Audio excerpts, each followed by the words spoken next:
Hello everybody and welcome back. This is Not a Pro Gardener here and we are in zone 6B, now 7A. It is April 13th and we are going to be planting our in-ground tomatoes in the in-ground garden out here today. There's no cold temperatures in the 10-day forecast, so we're gonna risk it. If we have to put frost cloth up, we'll probably put it up if it gets below 45-degree nights. It is 69 degrees outside today, still supposed to get hot. We got clear skies. And we're going to try to cover us planting our tomatoes, but we're also hopefully going to be direct seeding sweet corn over on the Green Hill Zone. We got some work over there to do, and hopefully I can get it all done today. We're going to try to get after it, so let's go check it out. All right, so quick recap here. We got our zucchini doing pretty okay. Not too bad. I had a mouse problem the other day getting into some of these seeds on the sprouts, but the problem was over here. I think they was climbing up this plastic on this barrel and getting up here, but since I switched them to this side of the greenhouse, I haven't had that problem yet. I mean, that's the reason I put these metal legs on here, because I heard they couldn't climb up them. I don't know if they can climb up the plastic on the side of the greenhouse, but that's pretty much the reason why I did it how I did it. So if this don't work, we're gonna put out some deterrents for the little buggers. Okra's looking pretty good. We got our slick pick here. These guys aren't looking too bad. Oh, let me jump back. We got some Charleston Gray in the back here and some blacktail watermelon plants.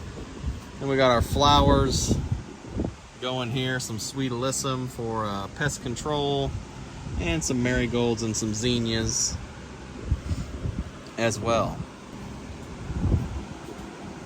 And this is where we're having some germination here for our gateway cucumbers. These are extras.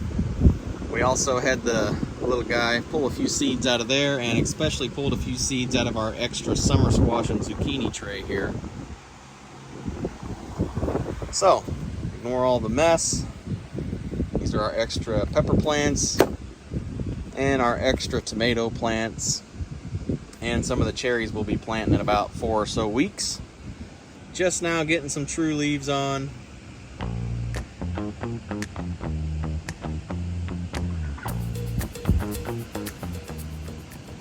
Not looking too bad. We got Blush, Sweetie, Sun Sugar, which I saved these seeds last year myself.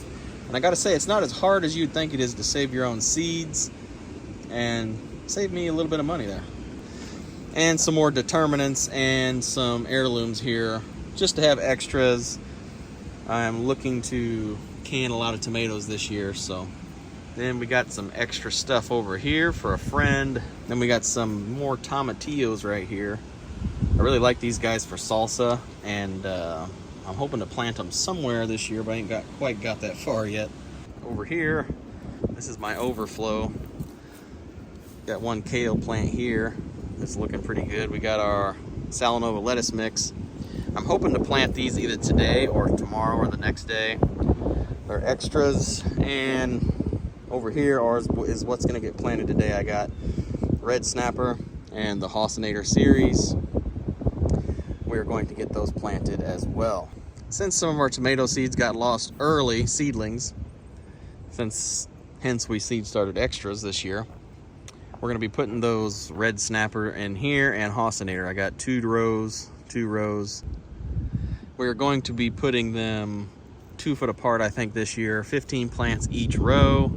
And then over here, right here, since we got about 4 weeks, I'm gonna direct seed some radishes hopefully this evening, and direct seed some more carrots here. And then I'm gonna hook up a little sprinkler system, kind of like I did for the other side of the plot. A little bitty sprinkler system called them wing sprinklers. I'm really liking those a lot. So let's get after it.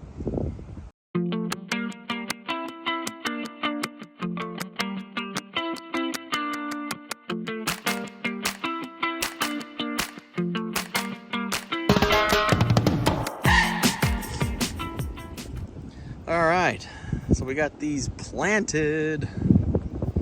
They're not looking too bad.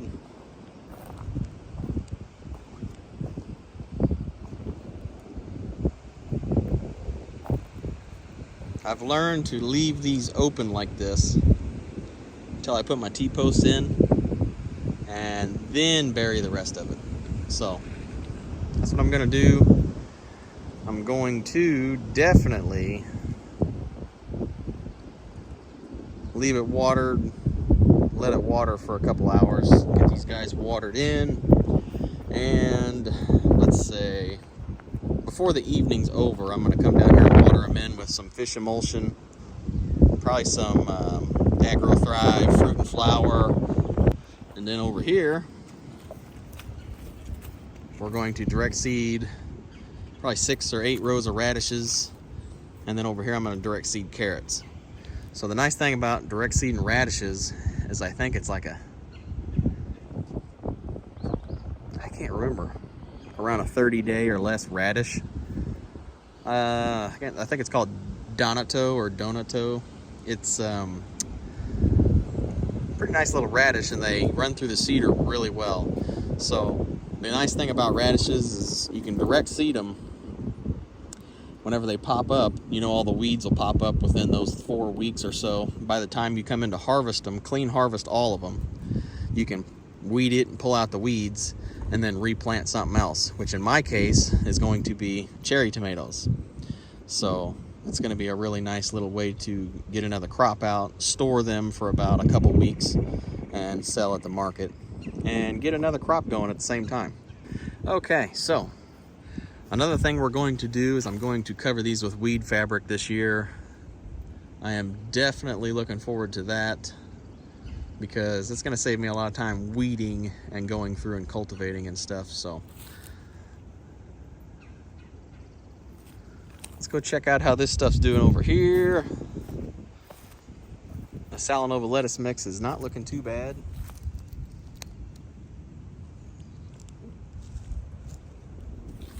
Looking pretty good. These guys, some of them kind of stood back up, so I got probably 90% still viable and growing good. The only problem is it washed all my compost down, and I'm gonna try to somehow sift some back onto it to try to, you know, repurpose lost time and money there. The spinach, we'll see what happens with this. I might be able to get one cutting off of it, and then after that I'm going to till it in and maybe direct seed radishes, and then after the radishes I was thinking about doing more carrots here, but we'll see how that goes. I'm not sure yet. I do need to find a place to put the rest of my Salanova lettuce mix, and I'm in between putting it in the tunnel up there or putting it down here alongside tomatoes like I did the last year. We'll see what happens. I'm not sure just yet, but we're gonna go ahead and skip to setting up the seed plate for my sweet corn and taking care of that stuff over there. So let's get after it. Hello everybody and welcome back. This is Not a Pro Gardener here, and now we're going to be setting up our seed plate for our sweet corn. We're gonna be doing this new hybrid Bolt RX sweet corn. It's got a lot of good, helpful information on the back of the seed packet that will pretty much give you all the information for the basics. So, when selecting my seed plate, this is the one I used last year for Honey Select, well, a couple years ago for Honey Select. And I think it's going to work for this one as well. So I'm going to try to let's bring it up here. So you want to select your seed plate for the thickness of seed. And that's pretty close. That's the thickest seed plate that comes with this seeder. So the next step after you selected the thickness is you want to see how many holes, what's your spacing. So if you take, from what I remember whenever I've watched videos on how to select this, the one revolution of the wheel on the seeder, the Haas walk behind seeder, is 19 inches or something like that. Anyway, you take the number of holes divided by 19, which 6 holes would be a little over 3.1 something. So it'd be around 3 inches roughly, which is perfectly fine with what I'm after. Usually on drip tape, I'm happy with leaving them at 3-inch spacing.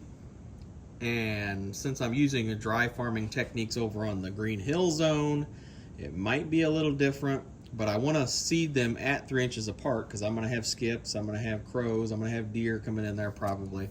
So I want to have extra so I can thin them out later if I so desire. So next step is I'm going to put some seeds in these holes, you know, just like so. Get them in there. Now there is some inconsistency sizes here, but this is what you do. There'll be some longer ones like that that might kind of fit in there oblong. You might have 2 of them sit in there like that, but that's what the brush is for on the cedar. So that brush kind of helps flick, or it helps keep crowd control by brushing off the top of all them seeds, but also sort of by poking down in that hole, they kind of flick them bristles down in there to help guide them through sometimes if needed. Now, this is the seed plate I've used many times before for sweet corn, so you want to, let's zoom in here. So you want to see them move. This one's kind of catching a little bit. This one's catching a little bit. But as that brush rakes along there, eventually it'll poke through. And if it misses a few, if it skips one, it's not gonna hurt me at all. I'm looking for a 6-inch spacing, but I'm gonna direct seed them twice as thick. And if I have a rainy year, I might leave them. If I don't, I might thin some out. So we'll see how it goes. But you just want to take it off, and you just want it to be like that. That little ring like that is exactly what you want. Now you're not going to get that every time because you're going to have longer seeds or more oblong shaped seeds. That's fine. You just want to keep an eye on it. So let's put this in the cedar and let's see what it does. So the next step after that is check your cedar manual if you don't know this by heart yet, but you can look at the depth gauge here, this guy right here. So on the back of your seed packet, it's going to tell you what depth you should sow your seeds, 3/4 to 1 inch. I like to do 3/4. You can do whatever you wish. So this is pretty much the next step, what you got to do. I want to line 3/4 of an inch, this notch, up with the top of this frame. So let's see what we can do here. All right, so it's a little bit hard to tell, but you can kind of get the gist of the idea. So we're going to count down from this top corner 2. So I want to be on that 1, 2, that second notch right there. So that would be 1, 2 right there. So we're going to lower this down here to that notch right there. All right,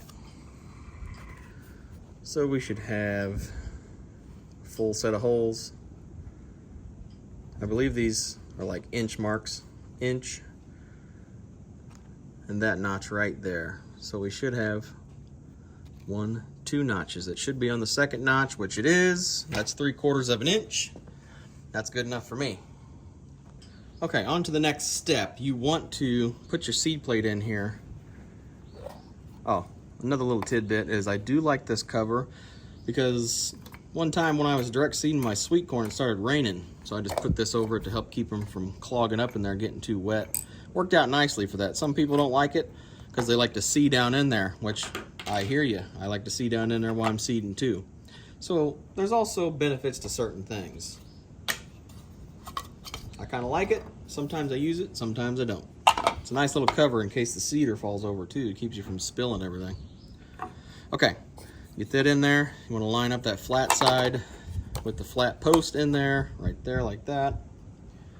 Put your cone spacer, brush, get your little wing nut on there.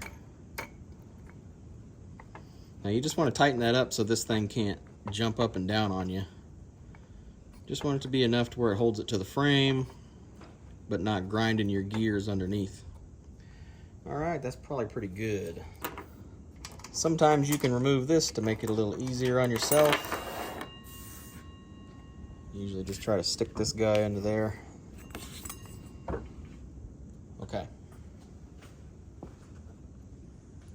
So I'm just going to spin the back wheel here to simulate we're seeding.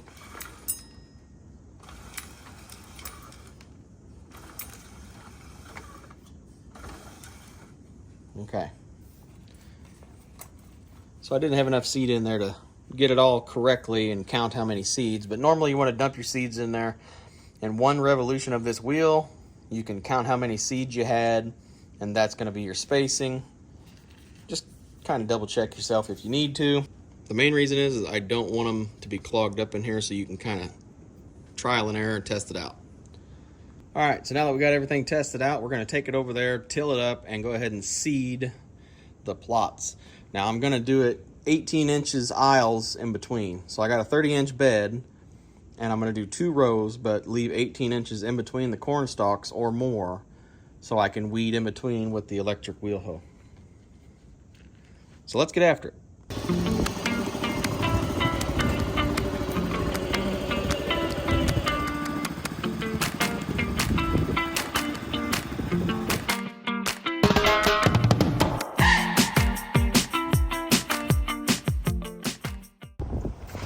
Okay, so it's a little windy, so it might be hard to hear, but we got all these beds tilled again, and that way I don't have to come back over here with the tractor. I can just till it up now and direct seed and transplant stuff. All right, this is where we're at here.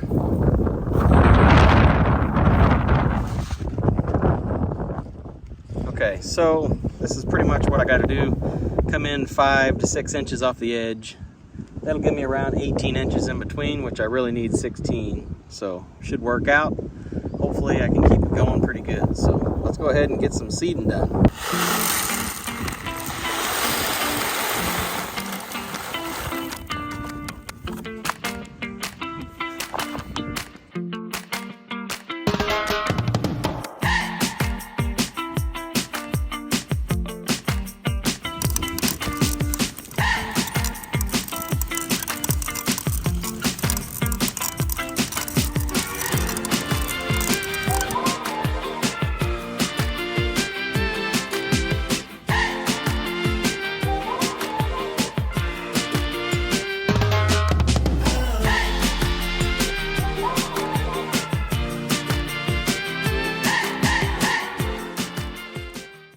All right, everybody. So it's very windy, if you can hear me. We just got everything seeded. So we did 2 rows in each bed, and I had enough seed, so I just went ahead and went over them twice. So I did technically 4 rows, but I wanted to have extra to take care of any birds that come in here, any washouts, any problems. I just went ahead and direct seeded it twice just to have extras in there, because I just wanted to double check myself, and I got plenty of seed, so no skin off my nose. So this is not a problem. Don't forget to like, share, subscribe, and ring that bell to get notified.